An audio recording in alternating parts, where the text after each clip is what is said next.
కోట్ల fee reimbursement బకాయిలు బాకీ ఉన్నాయి. ఈరోజు ఆయా యజమాన్యాలు సాలరీలు ఇచ్చుకునే పరిస్థితి. గవర్నమెంట్ కాలేజీలు సైతం విద్యార్థులకు టీసీలు ఇవ్వకుండా అక్కడ ఉన్నటువంటి పార్ట్ టైం ఉద్యోగులకు కూడా జీతాలు ఇవ్వని పరిస్థితి రియంబర్స్మెంట్ రాని కారణంగా. కాబట్టి ముఖ్యమంత్రి రేవంత్ రెడ్డి ఇప్పటికైనా నువ్వు మేల్కోవాలి. మీ మంత్రి పదవుల్లో ఏమైనా మేము మాట్లాడుకుంటున్నామా, లేదా మీ కమిషన్ లో ఏదైతే మీరు చేపడుతున్న ప్రాజెక్ట్ లో కమిషన్ లో వాటాలు అడుగుతున్నామా? మేము అడుగుతుంది విద్యార్థులకు రావాల్సిన స్కాలర్షిప్ రియంబర్స్మెంట్ కాబట్టి వెంటనే విడుదల చేయాలి.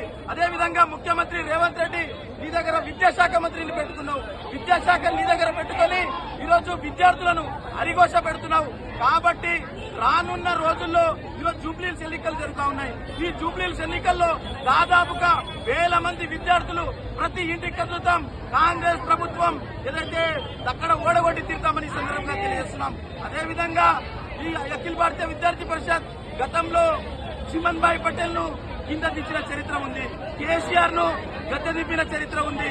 ఈరోజు రేవంత్ రెడ్డి గెలిచింది కేవలం 6 లక్షల ఓట్ల తెలంగాణ ఓవరాల్ గా. కాబట్టి రానున్న రోజుల్లో రేవంత్ రెడ్డికి గుణపాఠం తప్పదు. కాబట్టి ఇందిరమ్మ రాజ్యం అంటూ విద్యార్థులను పొట్టగొడుతున్నటువంటి రేవంత్ రెడ్డి వెంటనే స్కాలర్షిప్ రియంబర్స్మెంట్ విడుదల చేయాలి. లేనిపోతే